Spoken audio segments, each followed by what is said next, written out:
22వ కీర్తన 24వ శరణం. ఆయన బాధపడువారి బాధను తృణీకరింపలేదు. ఆ బాధను చూచి అసహ్యపడలేదు. అతనికి తన ముఖమును దాచలేదు. బాధపరచబడు వారికి ఆయన తన ముఖమును దాచలేదు. వాడు ఆయనకు మొరపెట్టగా బాధపరచబడువాడు దేవునికి మొర్రపెట్టగా ఆయన బాధపరచబడు వారి మొర ఆలకించుచున్నాడు. దేవునికి స్తోత్ర. చూడండి, బాధపరచబడుతున్నటువంటి వారి ఆలోచనను చాలామంది తృణీకరిస్తున్నారట. కానీ మన దేవుని గురించి రాయబడినటువంటి చక్కని మాట ఏంటంటే, బాధపరచబడుతున్నటువంటి వ్యక్తిని దేవుడు మాత్రం తృణీకరించట్లేదట. బాధలో ఉన్నటువంటి వ్యక్తిని, వాని రూపాన్ని, వాని పరిస్థితులను చూచి అసహించుకోవట్లేదట. బాధల్లో వీని ముఖ కవళికలేంది ఎలా మారిపోయినాయి, వీడి స్థితి ఏంటి ఎలా దిగజారిపోయింది, ఎలాంటి అవస్థలు పడుతున్నాడేంటి, ఆవేదనలో మానసిక ఒత్తిడిలో లోనై మనసు అంతా విచ్ఛిన్నమైపోయినట్టుంది, పిచ్చోళ్ళలాగా మారిపోతున్నాడు అని చూచి బాధపడుతున్న వాని ముఖాన్ని చూచి అసహించుకోవట్లేదు. బాధపరచబడుతున్న వాని చూచి తృణీకరించట్లేదు.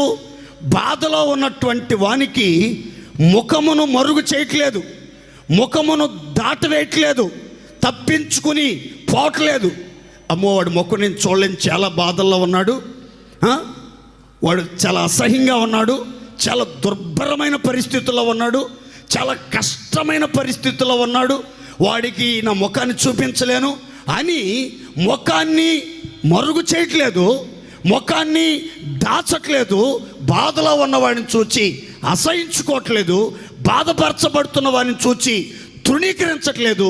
బాధలో ఉన్నటువంటి వాళ్ళు దేవుని సన్నిధిలో బహు వినయముగా తమ బాధంతా దేవుని సన్నిధిలో తెలియజెప్పుకుంటుంటేనట, దేవుడు చెవియొగ్గి బాధలో ఉన్నవాడు పెడుతున్నటువంటి ప్రార్థన అంతా ఆలకిస్తున్నాడట. దేవునికి స్తోత్ర. గట్టిగా చెప్పుకోండి హల్లెలూయా. నేను దేవుని వాక్యాన్ని బట్టి ఖచ్చితంగా చెప్తున్నాను, మీరు ఎలాంటి బాధల్లో ఉన్నా, ఎలాంటి వ్యక్తులు మిమ్మల్ని ఒకవేళ తృణీకరిస్తున్నా, ఇంటి వాళ్ళే తృణీకరిస్తున్నా, అన్నదమ్ములే తృణీకరిస్తున్నా, తల్లిదండ్రులే తృణీకరిస్తున్నా, కట్టుకున్న భర్తే తృణీకరిస్తున్నా, కన్న తల్లిదండ్రులే తృణీకరిస్తున్నా, అయిన వాళ్ళే తృణీకరిస్తున్నా, అందలములో ఉన్నవారే తృణీకరిస్తున్నా, ఆత్మీయులే తృణీకరిస్తూ ఉన్నా, దేవుడు నీకు ఆశ్రయంగా ఉంటాడు, నీ మొర్ర ఆలకిస్తాడు, నీ జీవితంలో అద్భుతం జరిగిస్తాడు. మంచి రోజులు మీరు చూడబోతున్నారు. నీతిమంతుల పక్షముగా నిలిచి ఉన్న దేవుడు వారికి ఆశ్రయంగా ఉండి వారి మొర్ర ఆలకించి తృణీకరించకుండా, అసహ్యపడకుండా, ముఖమును మరుగు చేయకుండా అన్ని విషయాల్లో అందుబాటులో ఉండి ఘనకార్యాలు జరిగించగలిగిన సర్వశక్తిగల దేవుడు మనం ఆరాధిస్తున్న దేవుడు. దేవునికి స్తోత్ర. గట్టిగా చెప్పండి హల్లెలూయా.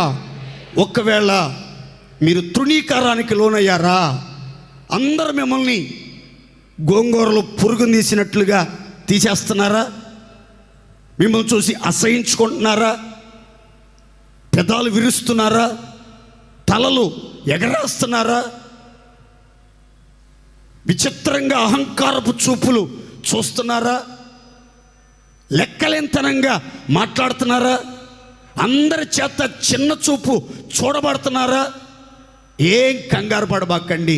మీ స్థితి ఎంత దయనీయంగా మార్చబడినా, ఆ బాధల వలయములో బంధించబడిన నీవు విశ్వాసపు నేత్రాలతో దేవుని వైపు చూచి, నీతిమంతుడివి, నీతిమంతురాలవైన నీవు, దేవుడు నా ప్రక్కనే ఉన్నాడు, నన్ను చూస్తాడు, నన్ను గమనిస్తాడు, నన్ను అసహించుకోడు, నన్ను చేదరించుకోడు, నాకు ఆశ్రయమై ఆధారమై నన్ను బలపరచడానికి, నా మొరలు విని ఈ బాధలన్నిటిలోంచి నన్ను విడిపిస్తాడని విశ్వాసంతో మీరు మొర్రపెట్టండి.